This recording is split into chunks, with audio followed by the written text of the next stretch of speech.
a true visionary will take action, see what happens with the idea, and maybe it's the right time, maybe it isn't. But a true visionary will do it. They will do it. The business owner, the business owner, the human, the consultant will wait on it 15 years, ready, aim, aim, aim, aim, aim, and then nothing will ever get fired. And then those, nothing ever happens. The visionary will fire for the most part, fire, fire, fire, fire, fire, fire, aim, no aiming, maybe ready. And then that's the only way to actually learn something, is to see what happens. Hello, everybody. You are listening to Chatting with Candace. I'm your host, Candace Horbach. Before we come into the episode, I'm going to give you your weekly reminder to make sure you hit that like and subscribe button so you don't miss a single episode, and that you can also help us with the algorithm, help us with charting. And if you have not left a 5-star review, to do that either now or at the end of the episode. You can do it more than once, and that also helps us out more than you know. If you want to support the podcast, you can check out our sponsors and affiliates below, or you can go to chattingwithcandace.com and click that little link that says Buy Me Coffee, or sign up for our Patreon account. This week, we have Justin Breen joining the podcast. Justin is an international best-selling author. His most recent book, Epic Life: How to Build a Collaborative Global Company While Putting Your Loved Ones First. What an incredible mission. He has one of the most fascinating brains of anyone that I've ever met. My husband and I connected us, and I'm so glad that he did. This episode is not going to disappoint, so please help me welcome Justin Breen. Justin, thank you so much for coming on the podcast today. I'm so excited to talk to you. When we first got connected through my husband, I was like, I don't know what he's going to find curious about me. Like, he goes to all of these entrepreneur conventions, and he's talking about moonshots and how to change the world. And I took a whole bunch of personality tests, or I guess we took Colby and a couple others, and you're like, oh my gosh, you're a visionary. And my husband and I were both shocked. But after our talk, I realized how unique I think your perspective is on people and relationships. And I love the mission of the new book. So, I mean, let's just jump into it. Welcome to the show. Yeah, this will be a fascinating conversation. Really wanted to thank you for recommending Outwitting the Devil, the Napoleon Hill book. I've listened to that and read it, which I don't think I've ever done that with any other book. And it's just a fascinating, besides Man's Search for Meaning, Viktor Frankl, I'd say it's my favorite book of all time. I mean, there's so many lessons in that. But so thank you for recommending that. What was your favorite part of Outwitting the Devil? Wow. Well, simplify. We're both simplifiers. I think that most of the world, most humans, they're drifters. They're drifting around, letting fear get in the way. And then visionaries who are changing the world, they're not letting fear get in the way, and they're not drifting. They're focused on creating true value and purpose. And to dovetail that, Napoleon Hill says it's 2 out of 100 that are not controlled by the devil, or controlled by fear, or controlled by drifting. I think it's far less than 2 out of 100. I'd say it's 1 out of 1,000 Wow. that are truly, yeah, because our companies focus on visionaries who live in abundance and who look at things as investments, not costs.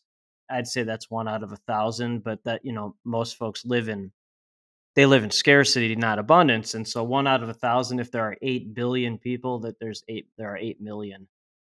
I'd say there's 8 million folks like us, and then they create everything that helps everyone else. Yeah. Yeah, I wonder if it's gotten worse with technology and kind of like the world seeming smaller, and we have the development of AI and maybe lack of purpose, and if that's creating more drifters and more fear and more hesitation. Fascinating. That's a fascinating perspective. I think COVID and technology have shortcutted the ability. Like, how are we talking right now? But I strongly feel you're either born like this or you're not. I think most people would choose to be born like this, but they're not. They're not born like that. But if you are born like that, you can work on your mindset every single day. and then attract more people with that mindset. But people like us are usually aliens within their own family, community, and verticals. The only people that understand us are top entrepreneurs on planet. I would say technology has brought those aliens closer together, but I think you're either born an alien or you're not. So can you get closer to it, or can you learn to mimic it? And then what role, I guess, does like plasticity play into any of it? Tremendous. That's okay. So here, wow, that's a high level. That's a high level uh, follow up question. So where I think you can learn is being around people like us, but most people aren't. They're not like us. So I'll give you an example. So like, I was always talking like this. I mean, I was always talking like this. Just for most of my life, people didn't understand what I was talking about, and I didn't understand what they were complaining about or why they were drifting. I didn't know or why they were letting fear get in the way. So, understanding that the only people who understood what I was talking about were top entrepreneurs, visionaries on planet, that took most of my life to figure that out. But once I found them, it two becomes four, four becomes eight becomes 100, 100 becomes 1,000. Like there are no limits to that. Well, I guess maybe 8 million, but to me, that's really no limits. But no, I strongly feel like you're either born like this or you're not. Like I think most people would choose to make as much money as you want to, hang out with, family and loved ones, do what you like to do and what you're good at. But there are four things for my brain turns everything to patterns, but everything. All I do is talk to people like us and turn it into patterns. But there are four things that separate people like us from people who aren't like us. Four things are bankruptcy or potential bankruptcy, two, depression, three, highest level of anxiety you can imagine, and four, likely and or possible traumatic experiences as a child or young adult. So the drifters, the ones who let fear get in the way, those four things are excuses. And then people like us, figure it out. I mean, that's what entrepreneur, visionary, non-drifter life is really about. So I think you're either born with the coping skills to overcome those things, or you're not. And then for the people that are born with them, I guess, is it easier for them to undo? So let's say you have an immense amount of childhood trauma, and then that can kind of mimic a scarcity mindset. So let's say you are a visionary, but it's being clouded by something that hasn't been broken through yet. So is that Tremendous. easier to break through when you do have the proclivity for resilience versus someone who doesn't have the resilience gene? Because some people say that there is a gene for They're resilience. 100%, 100%. Yeah, Dr. Doug Brackman, who wrote the book Driven, that's one of the assessments I sent you. But Mhm. he wrote literally that book about how there's the driven brain, that type of genetic brain. He says it's 10% of the population. Again, I feel it's far less than that. And maybe it is 10% that have some of the genes, but like people like us, it's far less than 1 out of 10. I mean, 1 out of 10 humans are not like us. There's no, no. But so they have the gene. But here's again what I've seen. So all I do literally is talk to visionaries. That 1 out of 1,000. It wasn't always that way, but it is now. And then I hear blah blah blah blah blah and simplify it into patterns. So what I see your question turning into is that entrepreneurs are the most damaged people with the best coping skills, the most damaged, the most of those four things, the most trauma, bankruptcy, potential bankruptcy, depression, anxiety. But then the coping skills, they have the highest IQ, the highest EQ, the most courage. And then what I see many of them, not all, but many of them, what I see them do is they create massive company, massive wealth, massive amount of cars, massive amount of employee, massive travel around the world. And then many times, not always, but many times at the expense of family time, having a family, meaningful relationships, living in purpose. And so that's literally why I wrote Epic Life. It's about how to build collaborative global companies while putting your loved ones first. So I think that's what people like us want. They're so damaged many times they bypass family or meaning to create massive company wealth. I mean, that's what I see over and over and over and over and over. There's that quote that that's great men are usually are rarely great fathers. And it's a devastating quote. When I hear that, The worst thing I've ever heard. That's the worst thing. yeah, I That's the understand that. worst thing I've ever heard. That makes me sick to hear that. Sick.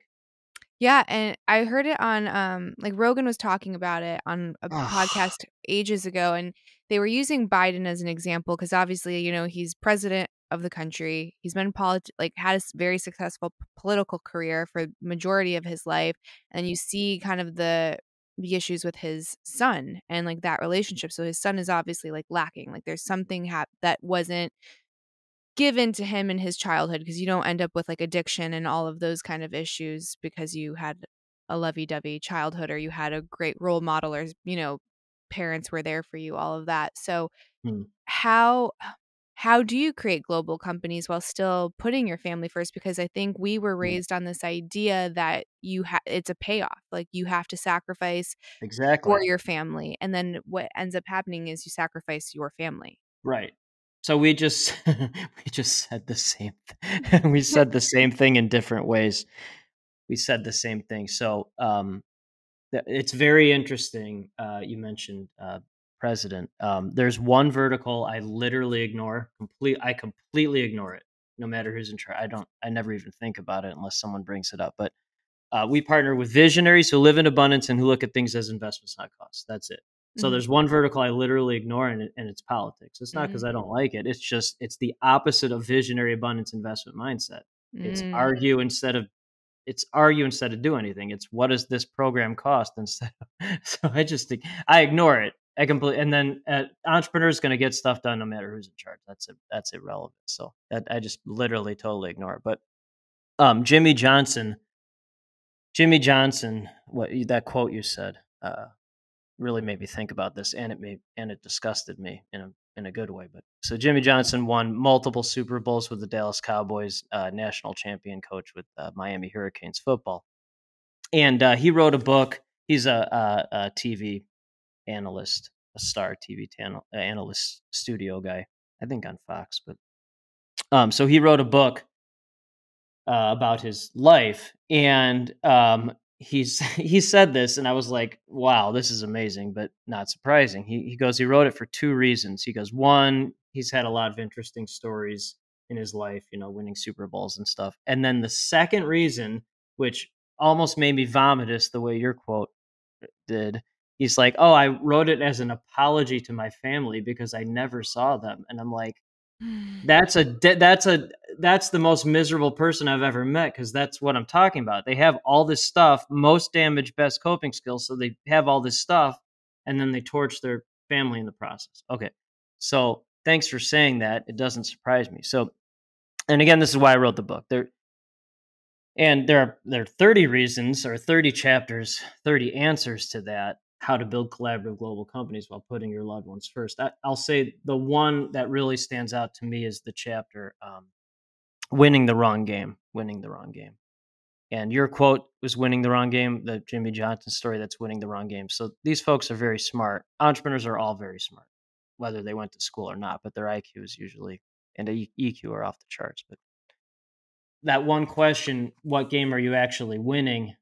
Because most entrepreneurs, they don't even think about it. They're focused on material things, not meaningful. And so asking what game actually matters is the first step of actually realizing what game you're winning. That's the first step. The other, well, there's 30, but the other is I found, not always, and you're an exception for sure, but in a good way. But people like us usually, but not always, marry stabilizing humans. Not always, obviously, but usually. Usually, my wife's a pediatrician, pure stabilizing human. By the way, she's also become the COO of Second Company, which is exclusive connectivity platform. I never thought she would want to do that, but she was like, "Oh, hey, I'd like to be the COO of your second company and phase out of pediatrics." I'm like, "Oh, great, thanks, great idea. That would be amazing." But so what I have found is the equivalent to marrying a stabilizing human, if you haven't or if you have, is having a stabilizing, abundant mindset, abundance and grateful mindset, having that mindset of gratitude constantly. So the first thing I do every day is a grateful journal to my wife, what I'm grateful for her every single day.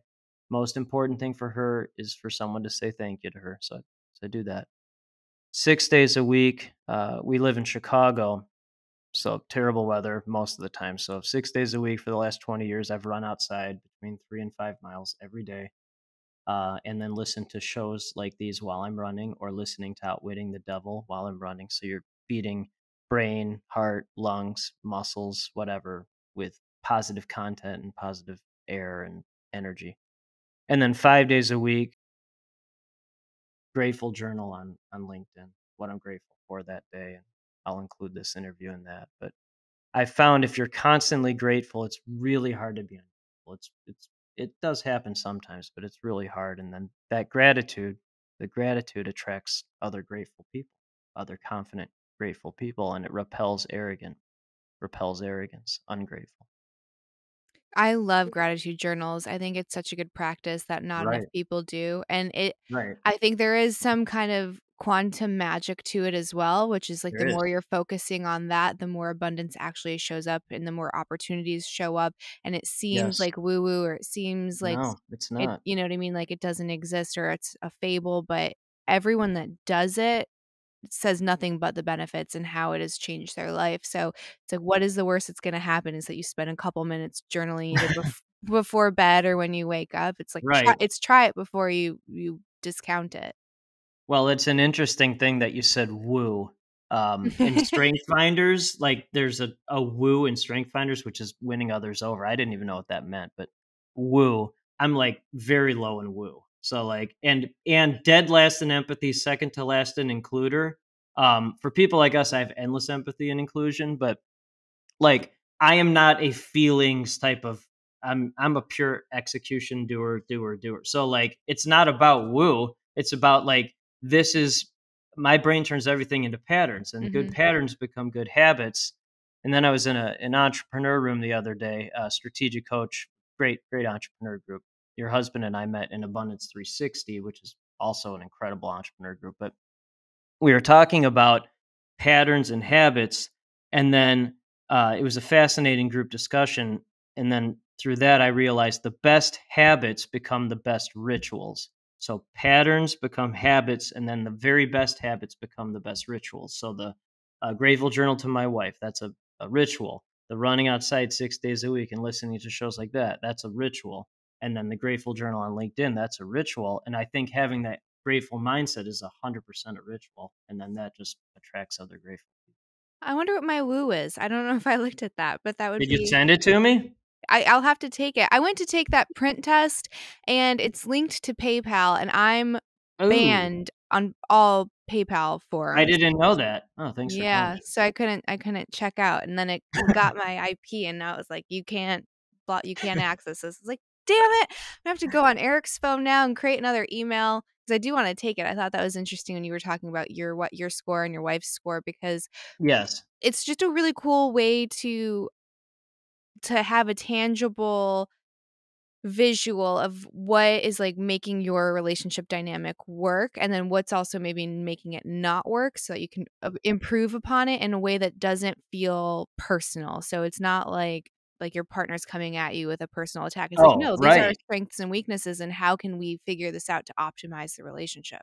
Well, one, thanks for saying that. Two, I can help provide, even though I'm very low in context, I can provide that in this case with an actual answer, at least three quarters of it. So your husband is a 4-3 print. So 4 is to like find harmony and love and that kind of stuff. So that's a feeler, and then 3 is to succeed and achieve. So he's a feeler doer. Okay, Mhm, that's your mhm. husband. I'm guessing you're some mix of feeler doer. You're definitely you. If you're not an 8, which is strong and self reliant, and then maybe some type of the feeling ones, I would be. I mean, if you're not an 8, I'd be flabbergasted. I mean, it would be so strong and self reliant. You're like the. I could be wrong. It's unconscious motivators, but like you're like the ultimate 8. Okay, so I am an 8-3. This is not me saying this, even though I'm saying it, but in the really highest level entrepreneur groups, most of them are 8-3s. So 8 is to be strong and self-reliant, and 3 is to succeed and achieve. So there's no overfeeling, no overthinking. There's execute, execute, execute, execute, execute, execute, which would make sense. I would get, if Elon Musk is not an 8-3, I would be, or a 3-8, succeed and achieve, strong and self-reliant. Okay. So, and then my wife, a pediatrician who decided to become COO, her decision, not mine. She is a 2-6. So 2 is to be needed and appreciated, and 6 is to feel safe and secure. So that's a feeler thinker. And so now again, not always. Usually doers are married to feeler thinkers, or feelers, or thinker, a stabilizing human. So your husband is a feeler doer. I'm guessing you're a doer feeler, or a doer doer. Interesting. Yeah. So use his name to take it. Yeah, for sure. Have you ever been super wrong about someone's assessment, where you look at them and you're like, you're completely wrong? Yeah. No, never. No, never. No. That's so fascinating.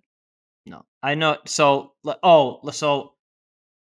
that's your brain's amazing. But so things that a monkey and a child can do, I'm useless. Like, I don't know how to hold a pencil, and like I do, but it's really hard. And like tying my shoes is very difficult. And like in these interviews, even though I'm looking at the screen now, I never look at the screen. I'm like staring around, looking in space. But so my life's purpose of life is to be connecting superhero for every visionary, not human, not business owner, not visionary who shares their stories with the world, their world.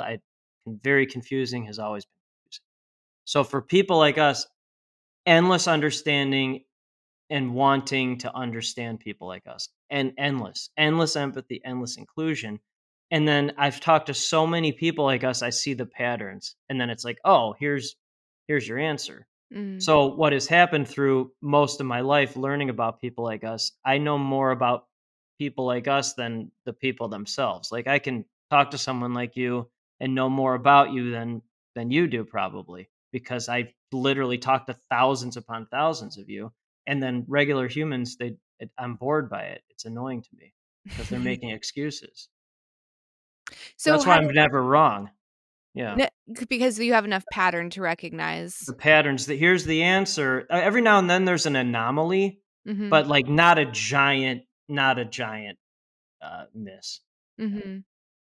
So what are some characteristics of a visionary if someone's trying to figure out, am I in this category or am I not? Okay. And just as background for those who want to deep dive, chapter 2 of Epic Life is the perfection of patterns. Okay. So it's a deep dive on this answer. And again, all I do is talk to people like us and blah, blah, blah, answer, blah, blah, blah, pattern, blah, blah, blah, pattern. Okay. So in terms of Kolbe, Kolbe, that's how your brain takes action. I don't care what someone's personality is. I want to know if they're going to do something. Overwhelming majority of visionaries, again, not business owner, not consultant, not human, not a visionary. Visionary is at least an 8 quick start. You're an 8 quick start. 10 is the highest. A 10 quick start in regular human world is 1 out of 200. In my world, it's like 1 out of 10. It's actually going down to like 1 out of 9. I talked to so many 10s, but I'm a 7 quick start. A 7 or under can become a visionary occasionally, but they have to have extraordinarily high IQ and or EQ. They can game the system.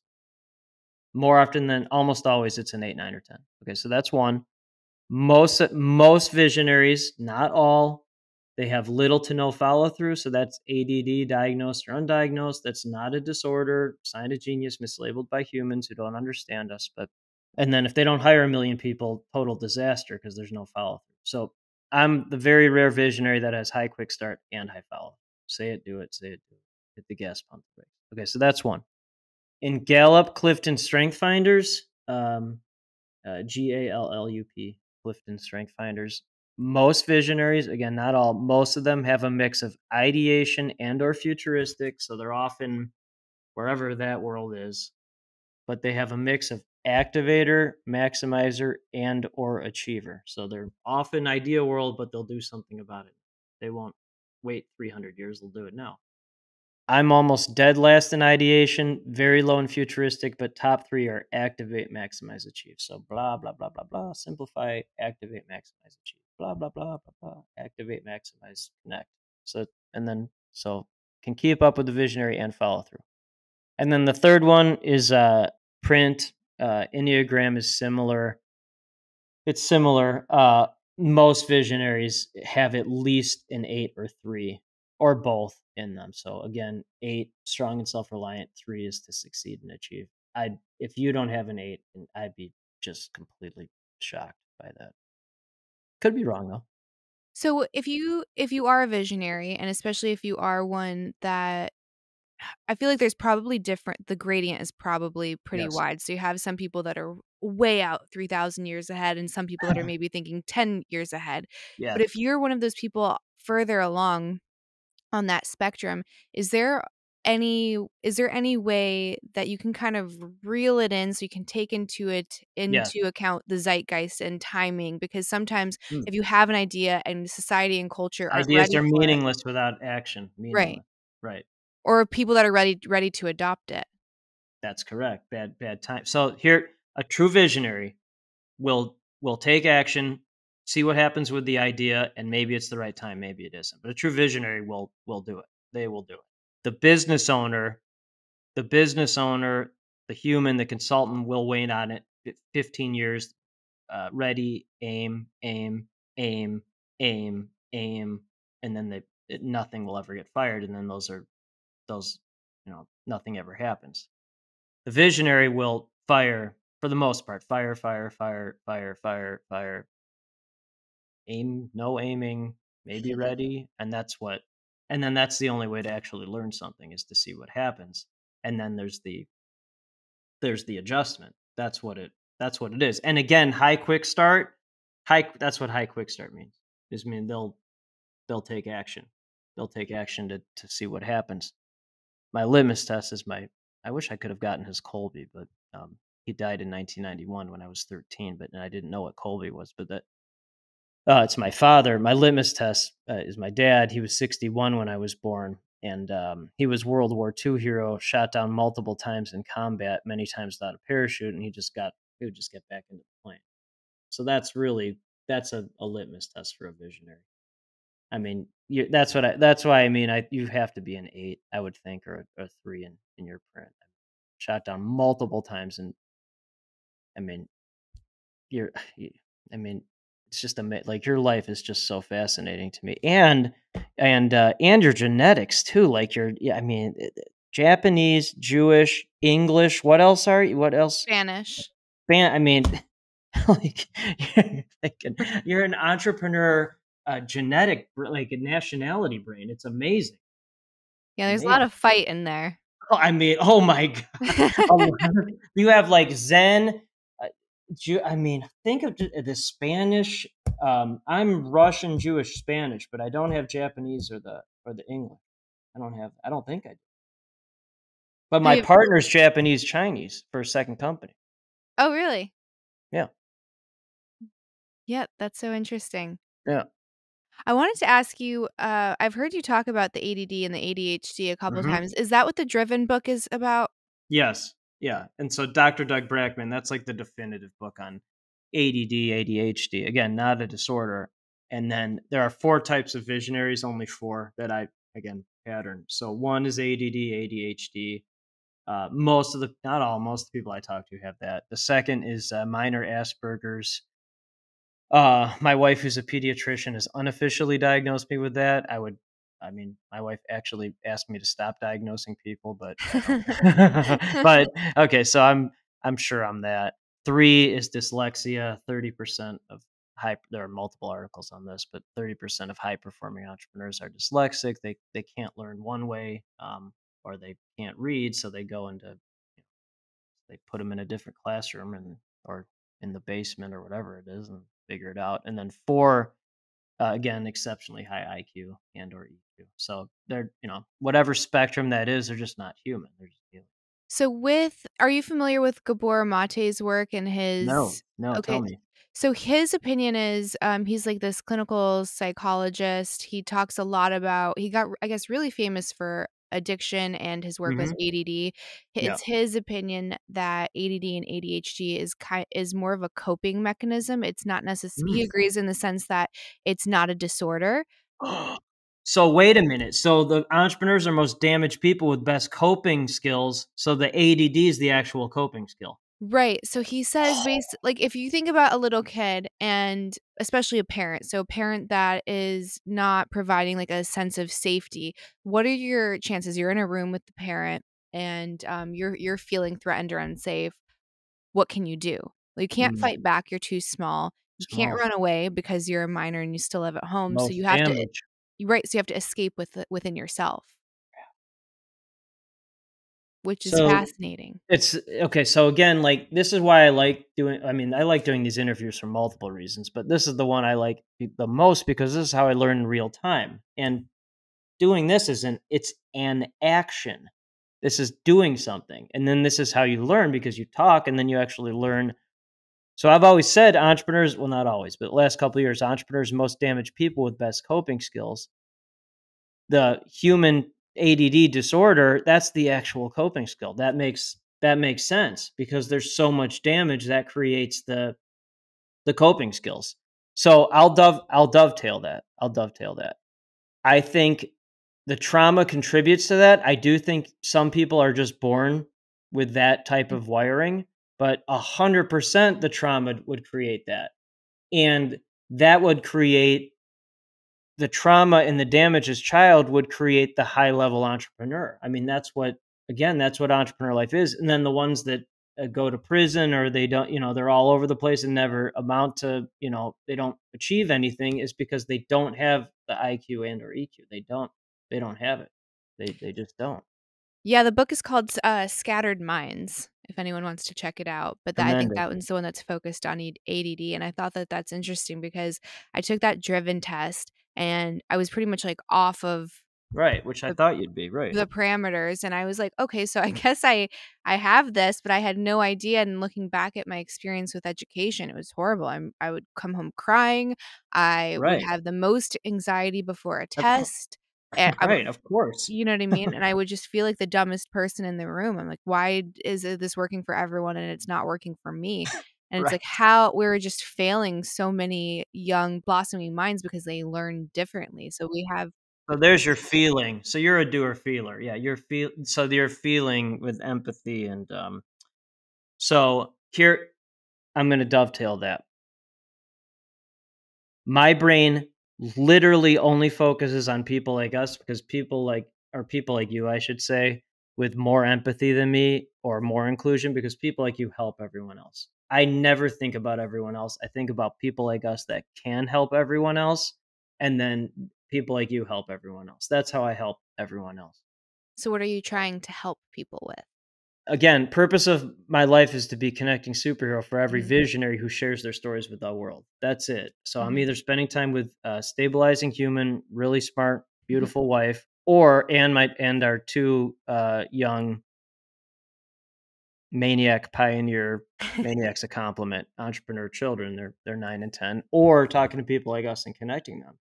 And I hear the same problem. I hear the same problem. We're tired of being best secret. We want to be more news media, connected to people like us to create more validity and credibility. And I need to talk to people who understand what I'm talking about. So all I do is talk to people who understand what we're talking about, and then I just connect them to other people like that. So that's what I hear. I've heard that my whole life because we're aliens, and so I just connect aliens to aliens, and then aliens help everyone else. They help humans. The EQ bit is interesting. So a while back, Eric and I did this neurofeedback program out in Mm, Arizona. mhm. And by like they take you have your intake and they do IQ and EQ in the beginning and then they do it at the end of the week. You took your IQ? I think it was some kind of IQ test. But we talked about this where I feel that those aren't necessarily very accurate because if you are neurodivergent, it's not going to necessarily it's not going to reflect that. So I took one for this intake for this health program Eric and I are on a wait list for, and they only work with certain kinds of clients. So they do a whole background check on you before you come in. Oh my And one of God. the assessments was IQ. And for some reason, I scored higher than Eric did. That But doesn't surprise me at all. it surprises me, and I No. don't agree with the results because he is smarter than me. That does nothing to IQ is pattern recognition. And I feel like he's probably better at that as well. So he has ADD, and he Right. occasionally will take medicine for it. It can affect the way that he functions. So if Right. he is neurodivergent, then those IQ tests are not made for people with it that are divergent of any proclivity. Like you have to have like a very stereotypical mind to take that test. So I feel I don't know, like how accurate can it be? And they didn't give us the scores. They just kind of showed us a bar, and there was like red, we don't take you, and green, you're a perfect candidate. And Okay. I Well, I can yeah. give you so if both of you are not okay. So 140 and above is genius. That's less than 1% of the population. The lowest IQ of anyone I've talked to in the last 2 years is 128. For a human, that's still pretty smart. The highest I've talked to is 173. That person was not a human in it. They're like a cyborg. That person has a normal human girlfriend. He won't even go out in public with her because he just can't do it. When you get over 160, there's like no human understanding. Though people like that are it's very tough to have a family. I would guess I would guess both of you are over 140, maybe over 150. I don't think you're over 160. That's good, by the way. And then my wife and I are hilariously both 139, so we're bridges between genius and human. But I'm actually glad that's like a perfect score for purpose of life because I can bridge between genius and human. But again, most of the people I talk to are ADD, diagnosed or undiagnosed, and most of them are over 140. I Okay, mean, so they just they could take the test and it still oh yeah. reflects Oh yeah, what yeah. they are. Yeah, oh yeah. Yeah, they're yeah, and it's those the four things, the ADD, Asperger's, dyslexia, and then high IQ, EQ. I've talked to two people that were all four. That was amazing. I never thought I'd meet someone who was all four of those. I mean, that That's is a lot. oh my god. And then one of them was a 10 quick start. I mean, and then he was all four of the bankruptcy, potential bankruptcy, depression, trauma, and anxiety. And so he's started a foundation. I'll say this in general, but he's started a foundation to help with suicide awareness, and he's partnering with like top bands and musicians on planet. That would make sense. That is a logical. That's a logical thing for his all all fours. That would make perfect sense. Mm-hmm. Yeah, well, I guess where I was going, so after the feedback Yeah. is your EQ will go up significantly. It's something that within a week Mm, you can gain several points, like even up to like right, 10 points on it just from essentially practicing meditation and right. like purposefully getting into an alpha or theta or Good delta. ritual. That's a good ritual. Mhm. Absolutely. Mhm. Yeah, so I think if you're low in that, it's probably easier to raise your EQ than it would be for your IQ, even though your IQ is supposed to go up by a couple points also by the end of the week. Mm, good. That's good context. Thanks for telling me that. Again, like what I have seen is someone either has the EQ and or IQ, and then I have not done research in this, but multiple genius entrepreneurs have told me about it. There's a new thing called XQ, experience quotient. And if Mm. you have the IQ and EQ, you can create the experience quotient, which I think is actually similar to EQ, but maybe not. Yeah, it Um, does seem like they'd be in the same realm.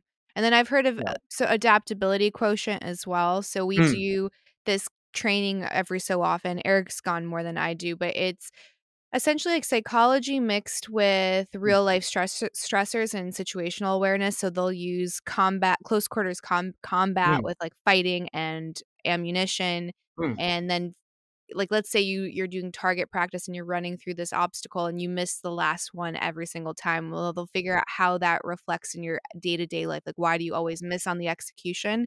And then so they measure your AQ, like how can you adapt under stress? And they try to like, I mean, the guy basically was trying to drown someone during one of the trainings, and like Perfect. is like submerging them, and it's like how well can you think under like the most immense physical amount of stress, and then again relate Right. it to day-to-day life, which is fucking fascinating. That makes And perfect sense. I mean, so yeah, shot down in an airplane, World War mhm. II, without a parachute many times. You just got back into a plane.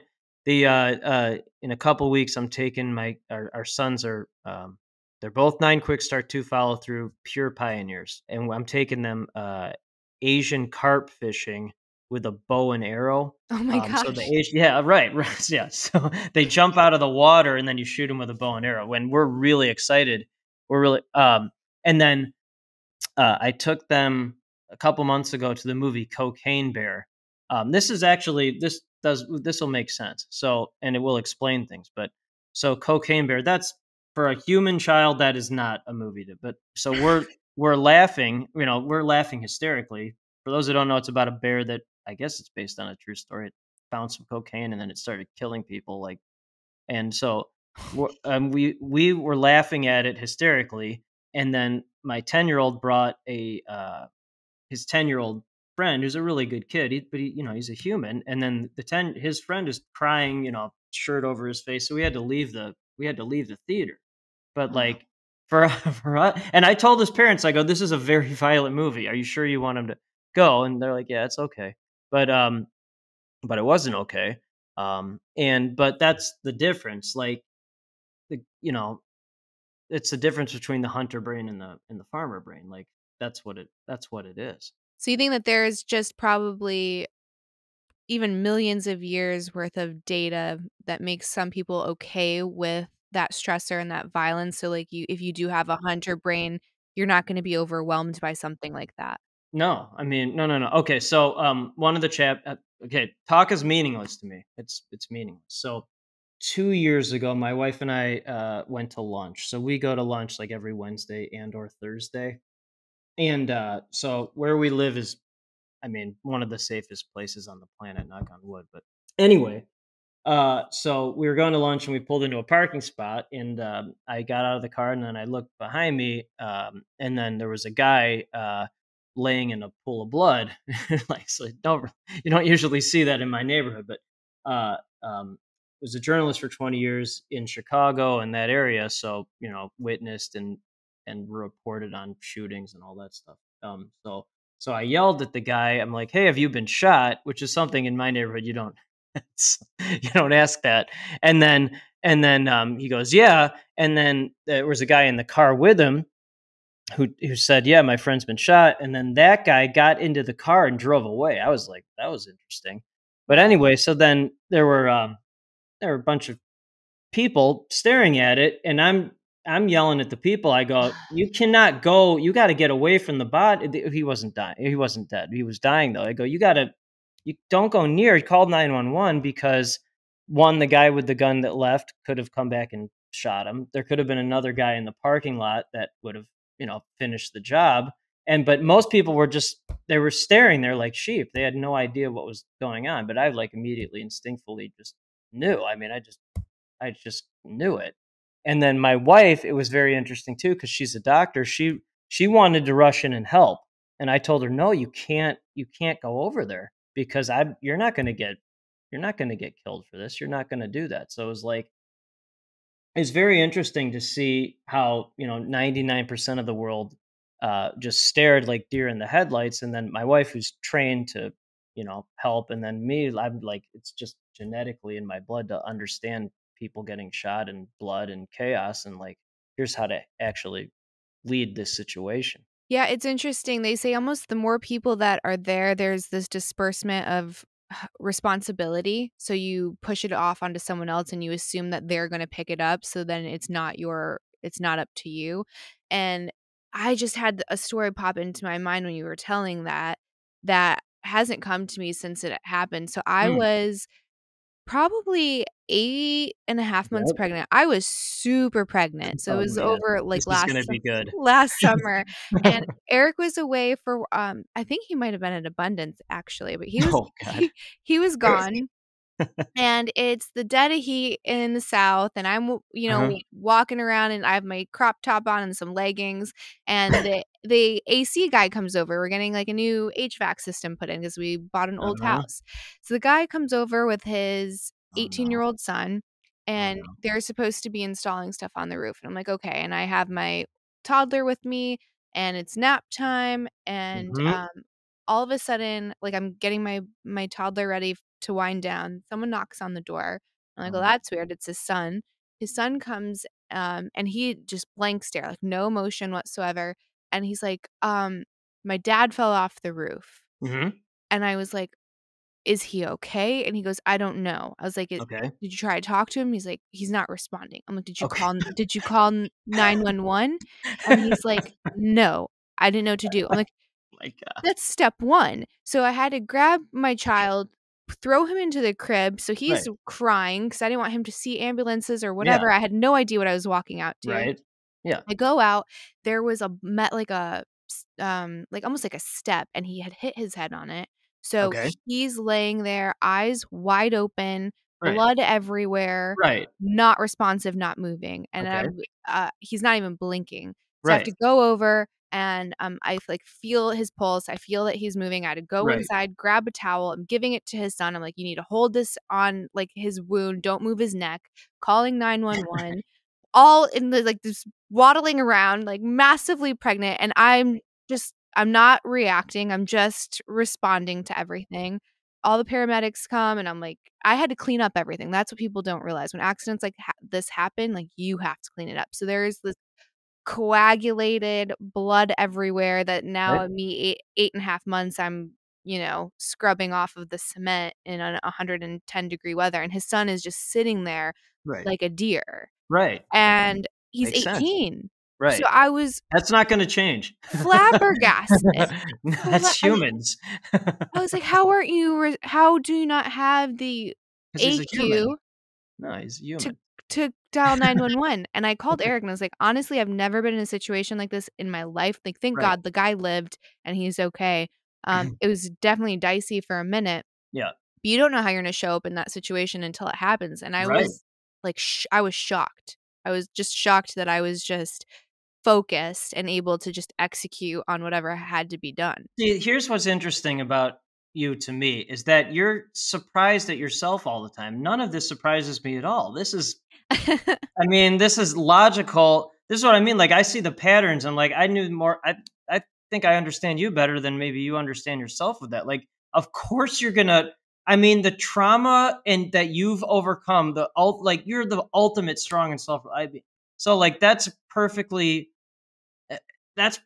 logical. Like I mean, but that's most humans that would just stare. Like, can you imagine? This is not funny, but can you imagine like someone close to you that happening and you're just staring and like you knock on someone's door and you're No. like, but that's most humans. That's why I don't talk to them because it's a pointless.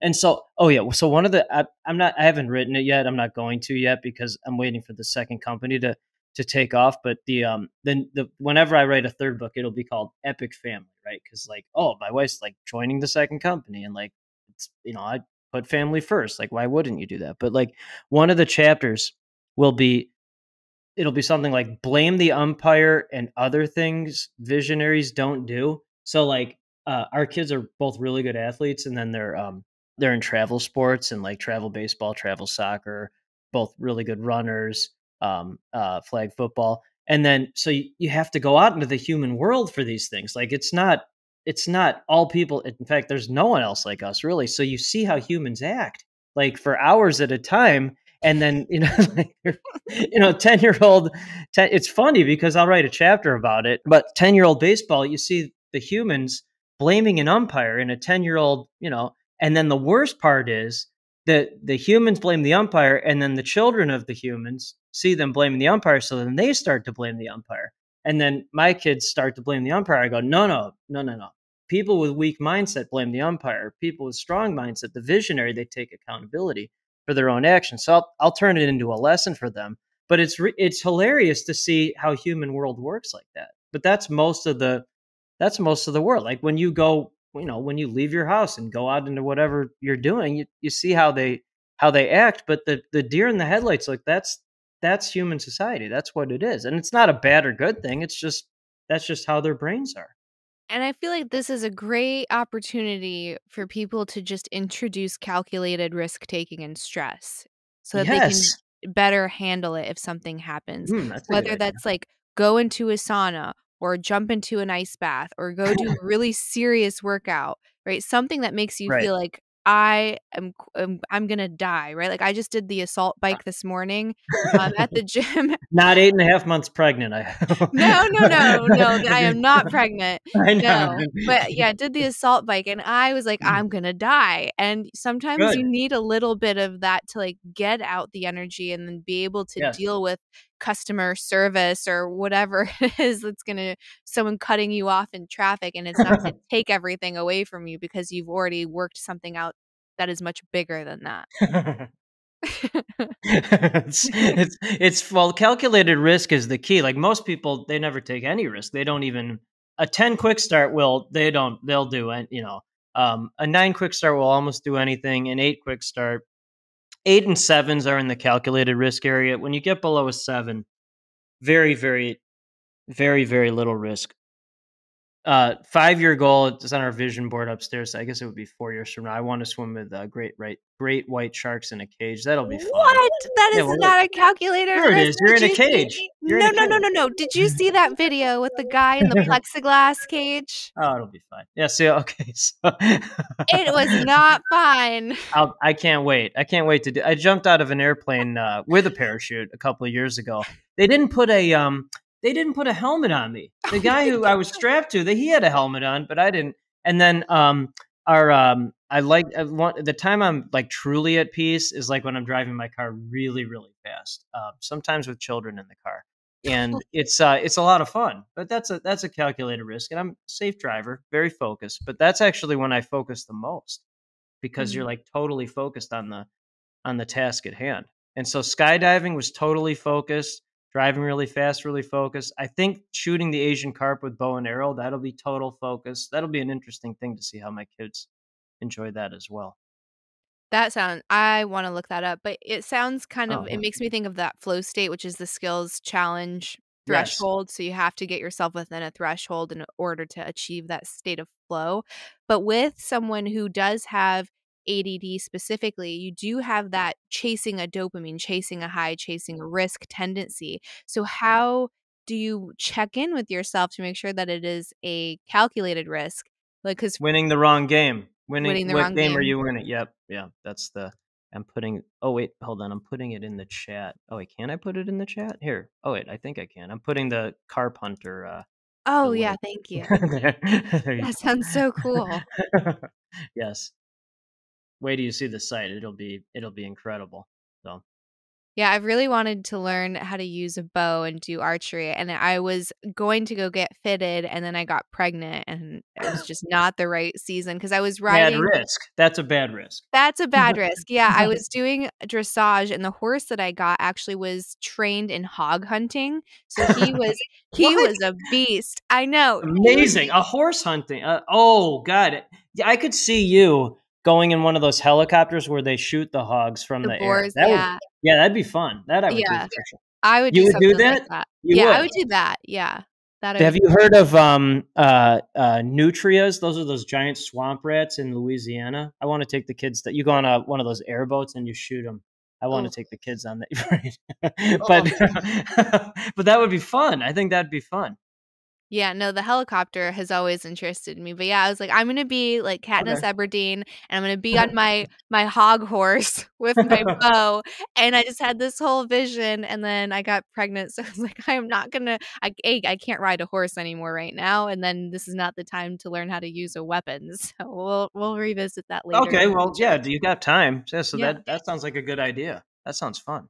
yeah, that sounds amazing. So yeah, I'll look up that that carp hunting. I Oh just my sent the link. gosh. Oh, yeah, you'll love it, yeah. Let me see what else I had.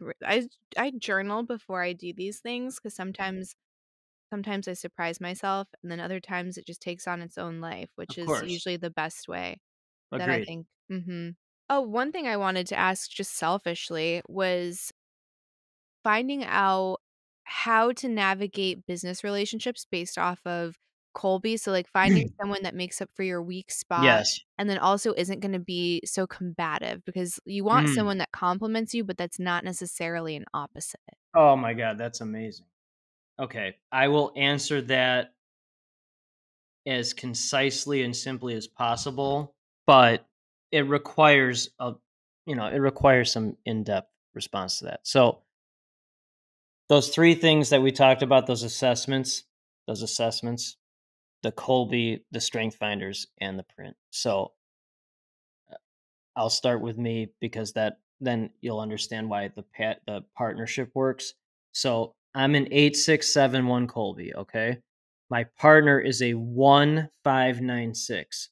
So one is his fact finder. I use the only one factor I ever met, and then six is his implementer, meaning he can build stuff with his hands. I'm a one implementer. I can barely hold a pencil right. So he's built the platform, he's full backstage, perfect. Strength finders, my partner is competition maximizer empathy. So competition maximizer, he's going to win big at the highest level, but he's empathy 3. Empathy. I am dead last in empathy. For people like us, endless empathy. My partner is empathy for he has empathy for empathy. Which is so that's collaborative. It's collaborative. Print is I'm an 8-3, strong and self-reliant, succeed and achieve. My partner, Mark Fujiwara, he's a 3-8. Succeed and achieve, strong and self-reliant. So consciously we're collaborative, Mhm. unconsciously collaborative. We have the same unconscious motivators. It's collaborative. Mm. And then he collaboratively helps me with my, I guess, weaknesses. Mhm. Empathy, now he's great. Talk to Mark. Empathy, so or build something, talk to Mark. Backstage something, talk to Mark.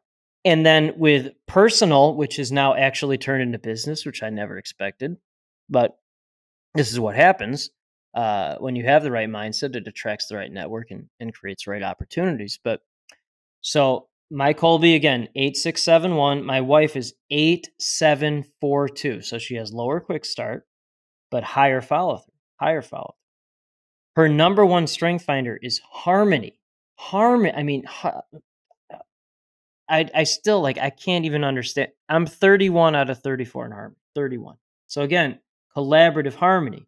She's second in relator, but third in achiever, as am I. I'm an achiever third. So she achieves, she wants to achieve, she just does it with harmony and relation.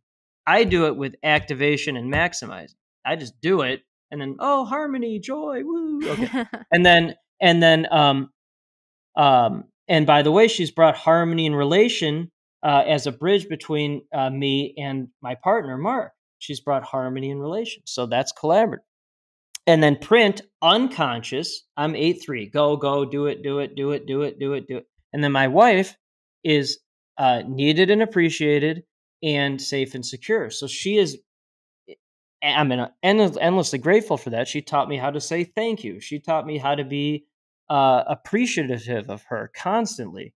And then she's made me feel safe and secure. Her safety and security and harmony has been somewhat absorbed into me. And then she has a more interesting life now. She's phasing out of pediatrics to become COO of second company. She never would have done that if she had not married someone like me. She never would have done that. She would have constantly wanted to be safe and secure, but now she's taking more chances in life. So that's how it's done. Again, from a life perspective, I don't even really like saying business, but to me, it's just a collaborative life with business being a byproduct of that. Mhm. That's beautiful because I Oh, feel like thanks. a lot of times when we want something, especially for younger and like in the building phase, we don't necessarily Mm, think of the second and third order of consequences of going into business with mm, someone and you don't go right, over principles or values or long term right. vision. You're just like, oh, you have the capital. I have this idea. Let's do it. And that's kind of the end of Mm, the conversation. that's And a then material thing. Yeah, And you then all of a sudden you're adult and you realize you are nowhere on the same page. The business right. gets stuck because one person wants it to be like safe, secure, and stagnant, and the other person has like this idea to expand, and you're just never going to see eye to eye. Well, one that's tremendous. And how you describe that, I would say it's a business partnership, not a it's just not. So like Donald Miller, I don't remember what the book is called. He's written a bunch of them, but in one of the books, he talks about writing your own eulogy. Mm-hmm. And at first I'm like, I don't know, but then I'm like, oh, that's a pretty good idea.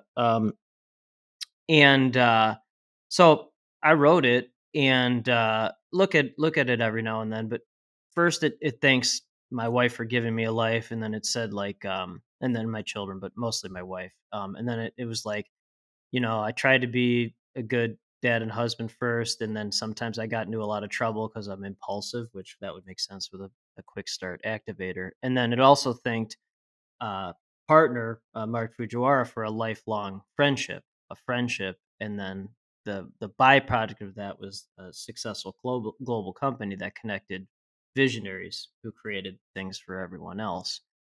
But I think having that lifetime perspective of the same values and a partnership perspective it's just far different. It's totally different than material.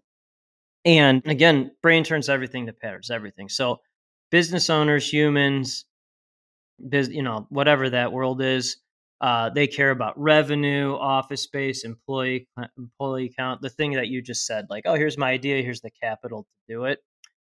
So they're trying to change their world. They're a true visionary. They care about purpose, spending time with loved ones, collaborating, and they're trying to change the world. So it's a fundamental difference between the world people and their world. It's just most people aren't the world people. They're trying to change their world, and then the world people are already changing the world, or they will do whatever it takes to become one of those people. They won't make an excuse. They'll get back into a plane without a parachute after another one's been shot down. What would you say is the best investment you've made in yourself? Well, that's a redundant question because it's investing in yourself. So that's such a good question because like, so I see these Facebook groups and like someone will ask, what's the best investment you can make? And then I know when someone's a business owner, like, oh, new technology or an employee or like a virtual assistant or whatever that is. That's just like business owner stuff. And then I always write, oh, invest in yourself.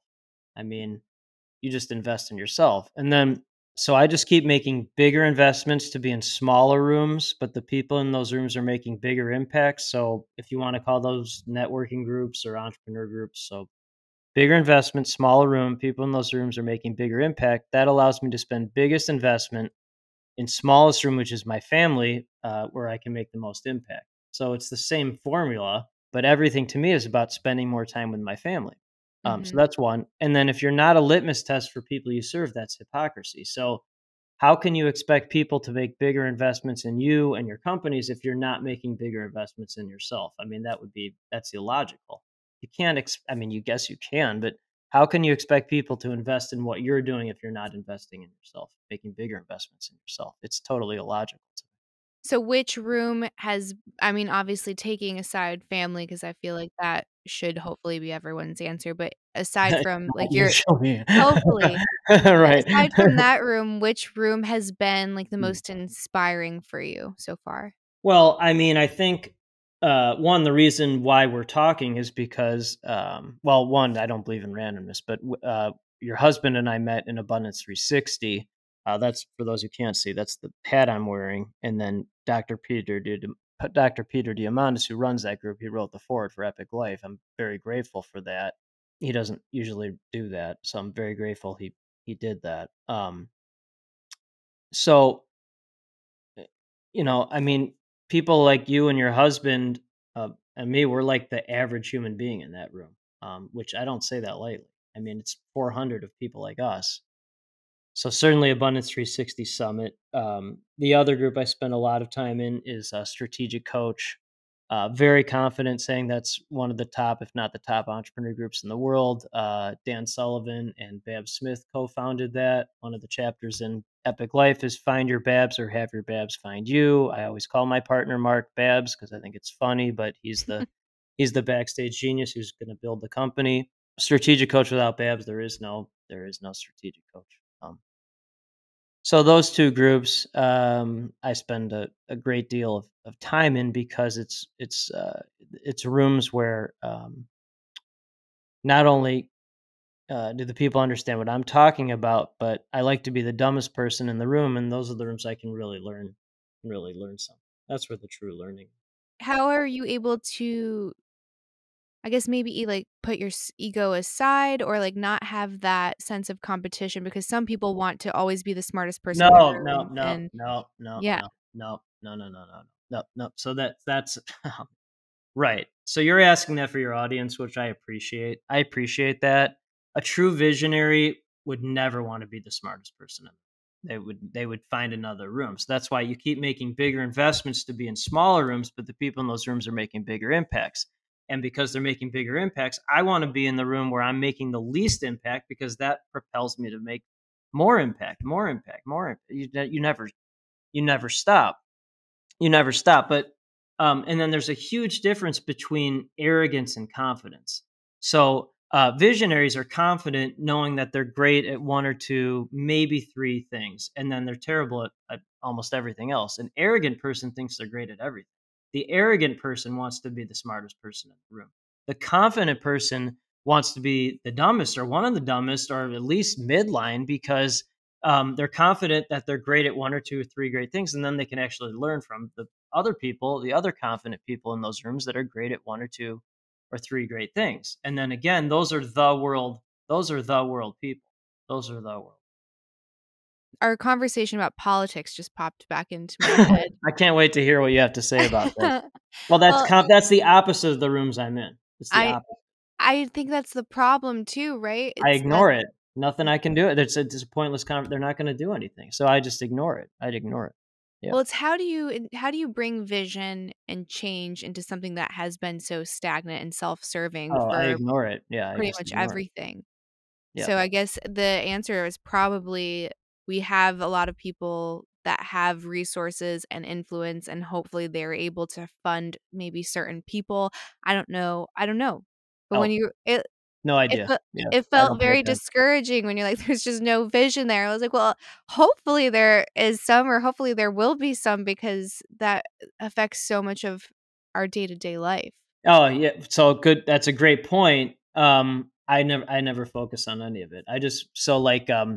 I basically what a visionary will do is they'll create their own world, their own economy, their own network, their own infrastructure, their own purpose. So I just ignore it. And regardless of the policies or whatever in place, when I was on Dr. Brackman's show, he's like, but it's their world. It's their, I'm like, well, I just created my own world. And then again, it's fun going out into the human world sometimes with the youth baseball thing. Cause you have to go out there sometimes, but no, I mean, for the most part, I just talk to people like us and connect them and then ignore, 99.9% of society. I just ignore it because those people are taking time away from me and my family.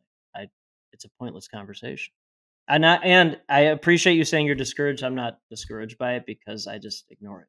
Well, that seems a lot more peaceful. I mean, it is. For me, it is. And people can do whatever they want. I just choose to and it's literally the only vertical I ignore. People are like, because First Company is a global PR firm, but I was a journalist for 20 years and created an entire company based on how PR firms annoyed me. So I have no idea what PR firms do. They just annoy me. But they're like, so do you care what somebody does? I go, no, it doesn't matter where they're located. It doesn't matter what they do. It doesn't matter how big company is. That's meaningless. It's like, are you a visionary? Do you live in abundance? Do you look at things as investments, not costs? But then I'm like, there is only one vertical I ignore. That's politics. I don't even think about it ever, unless you bring it up. But then I'm like, oh, I don't even think about it. Yeah, because when you talk about visionary, I think the poster child for that is an Elon Musk. 100%. Right. He is he is an alien amongst humans. He's the alien, and he's one of the few people I can think of that has far less empathy than I do. And I don't say that light. He has no empathy, and that's fine. But like, none, zero empathy, Really? zero. Oh, no, zero empathy. No, because he doesn't care. Like, he does not care. So like, I have endless empathy for people like us. He has no. I mean, I've been on multiple shows where people have told me that they're like, "Oh, you're like Elon Musk with a little more empathy." I'm like, "Oh, thank you." I think, but like, no, he doesn't care, and he has a singular purpose, and that's great. I'm very grateful for that. But I do not want to be like that. That is not. That is not. I'm glad. Like, his IQ's got to be. What do you think his IQ is? Over 180? You think it's over 200? Is there a cap? Like, does the No, test? I don't think so. There was like the highest I think that's ever been reported is like 230 something. I can look that up. But Yeah. he's definitely over 160. I mean, that's not even. I feel like he's probably immeasurable. Let's see. I feel like that test would not work on his 228. brain. Marilyn Vos Savant. That's the highest IQ. St. Louis, Missouri. And her last name was Savant. Maybe that's where the term savant came from. That's Probably. hilarious. We both just learned something. Yeah, that's what I like to. Oh, here's someone that says they had an IQ of 263. Oh God, that sounds horrible. Ugh. Yeah, I don't know. I feel like maybe I feel like I see empathy with him and his interactions, and even the acquisition of Twitter and him I guess where I was going with that is you have a pure visionary, like someone who literally is trying to make the human species multiplanetary.